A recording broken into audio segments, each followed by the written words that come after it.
जय श्री राम सभी को। तो चलिए शुरू करते हैं आज का अंक। सबसे पहले हम प्रभु के चरणों में श्री वंदना करेंगे और शुरू करेंगे आज का अंक। हमने पिछली बार पेज नंबर 83 पढ़ा था, तो आज हम पेज नंबर 84 पढ़ेंगे। पेज नंबर 84 पढ़ेंगे। सबसे पहले हाथ जोड़ के सभी देवी देवताओं से आह्वान करेंगे कि आप हमारे साथ आइए और इस महान ग्रंथ का श्रवण करिए और कोई भी गलती है तो उसके लिए क्षमा करिए। तो चलिए शुरू करते हैं, लेकिन इसके पहले पेज नंबर 83 का आखिरी श्लोक हम पढ़ेंगे। अंतिम श्लोक दोहा था। सब सन कहा बुझाई विधि दनुज निधन सब होई, शंभु शुक्र शंभुत सुत एहि जितन रही रन सोई। चलिए शुरू करते हैं पेज नंबर 84 हिंदी अर्थ सहित। मोर कहा सुनि करहु उपाई, हो ईश्वर करिहि सहाई। सती जो तजी दक्ष मुख दो देहा, जान मिजाई हिमाचल गेहा। मेरी बात सुनकर उपाय करो, ईश्वर सहायता करेंगे और काम हो जाएगा। सती जी ने जो दक्ष के यज्ञ में देह का त्याग किया था, उन्होंने अब हिमाचल के घर जाकर जन्म लिया है। तेहि तुपकिन्ह शंभु पति लागी, शिव समाधि बैठे सबु त्यागी। यद्यपि अहि असमंजस भारी, तदपि बात एक सुनहु हमारी। उन्होंने शिव जी को पति बनाने के लिए तप किया है, इधर शिव जी सब छोड़ छाड़ कर समाधि लगा बैठे हैं। यद्यपि है तो बड़े असमंजस की बात, तथापि मेरी एक बात सुनो। पठबहु काम जाई, शिव पाही करई छौभु शंकर मन माही। तब हम जाई शिव ही सिर नाई, करवा उब विबाहु बरी आई। तुम जाकर कामदेव को शिवजी के पास भेजो, वह शिवजी के मन में क्षोभ उत्पन्न करे, उनकी समाधि भंग करे। तब हम जाकर शिवजी के चरणों में सिर रख देंगे और जबरदस्ती उन्हें राजी करके विवाह कर देंगे। एहि विधि भलई देव हित होई, मत अति निक कई सब कोई। अस्तुति सुरनह किन्ही अति तेहु, प्रगटेहु विषम बान झक केतु। इस प्रकार से भलई देवताओं का हित हो तो कोई उपाय नहीं। सबने कहा यह सम्मति बहुत अच्छी है। फिर देवताओं ने बड़े प्रेम से स्तुति की। तब विषम 5 बाण धारण करने वाले और मछली के चिन्ह युक्त ध्वजा वाला कामदेव प्रकट हुआ। दोहा। सुर नह कहीं निज विपति, सब मुनि मन किन्ह विचार।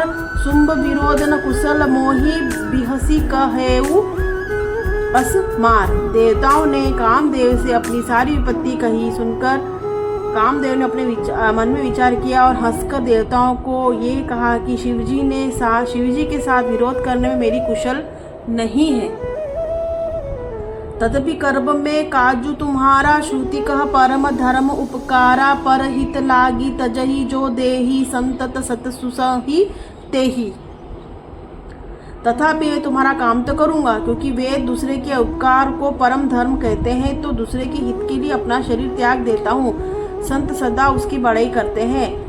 अस कहीं चले सबहि सिर नाई, सुमन धनुष कर सहित सहाई। चलत मार अस हृदय विचारा, शिव विरोध ध्रुव मरनु हमारा। यो कह और सबको सिर नवाकर कामदेव अपने पुष्प के धनुष को हाथ में लेकर वसंत आदि सहायकों के साथ चला। चलते समय कामदेव ने हृदय में ऐसा विचार किया कि शिवजी के साथ विरोध करने से मेरा मरण निश्चित है। तब आपन प्रभाव विस्तारा, निज बस कीन सकल संसारा। कोपेउ सबहि बारी चर केतु, छन महु मिटे सकल श्रुति सेतु। तब उसने अपना प्रभाव फैलाया और समस्त संसार को अपने वश में कर लिया। जिस समय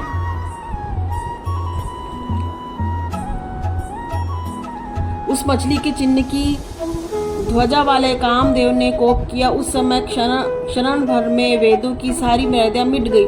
ब्रह्मचर्य व्रत संयम नाना, धीरज धर्म ज्ञान विज्ञान। सदाचार जब जोग विरागा, भय विवेक कटकु सब भागा। ब्रह्मचर्य नियम, नाना प्रकार का संयम, धीरज धर्म ज्ञान विज्ञान, सदाचार जप योग वैराग्य आदि विवेक की सारी सेना डरकर भाग गई। छंद भागे विवेकु सहाय सहित, सो सुभट संजुग मही मूरे। सदा सदग्रंथ पर्वत कंदरन ही महु जाई, तेई अवसर दूरे हो निहार का करतार को रखवार जग रख भरु परा दुई मात के ही रति नाथ जही कहूँ कोपी कर मधनु सरु धरा। विवेक अपने सहायकों सहित भाग गया, उसके योद्धा रणभूमि से पीठ दिखा गए। उस समय वे सब सद ग्रंथ रूपी पर्वतों की कंदराओं में जा छिपे अज्ञान अर्थात ज्ञान वैराग्य संयम नियम सदाचार आदि ग्रंथों में ही लिखे रह गए। उनका आचरण छूट गया। सारे जगत में खलबली मच गई और सब कहने लगे, हे विधाता, अब क्या होने वाला है, हमारी रक्षा करो। रक्षा कौन करेगा? ऐसा दो सिर वाला कौन है जिसके लिए रति के पति कामदेव ने कोप करके धान हाथ में धनुष बाण उठाया है। दोहा, जे सजीव जग अचर चर नारी पुरुष अस नाम ते निज निज मर जाद तजी भय सकल बस काम। जगत में स्त्री पुरुष संज्ञा वाले जितने चर अचर प्राणी थे वे सब अपनी अपनी मर्यादा छोड़कर काम के वश में हो गए।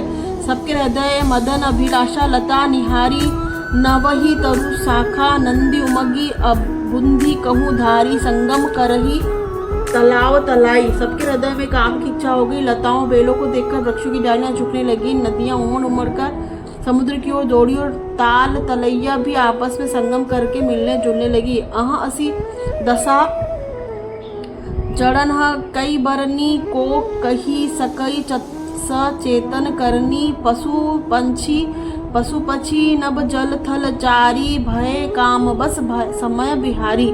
सब जड़ वृक्ष नदी आदि को यह दशा कही गई, तब चेतन जीवों की करनी कौन कह सकता है। आकाश जल और पृथ्वी पर विचरने वाले सारे पशु पक्षी अपने संयोग का समय भुलाकर काम के वश में हो गए।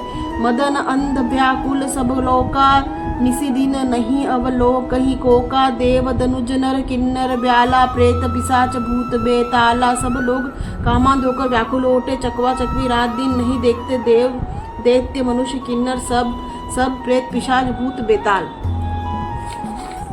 तो आज हमने पेज नंबर 84 और 85 पढ़ा, 84 85।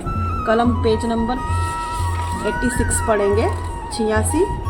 तो हम सभी देवी देवताओं से क्षमा प्रार्थना करेंगे कि अगर हमसे इसको पढ़ने में कोई भी त्रुटि हुई हो, सुनने में कोई त्रुटि हुई तो इसके लिए क्षमा करें।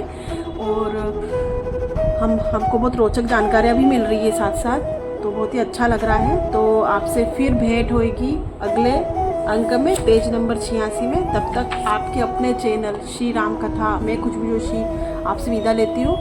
अगले अंक में आपसे फिर भेंट होएगी, तब तक के लिए जय श्री राम।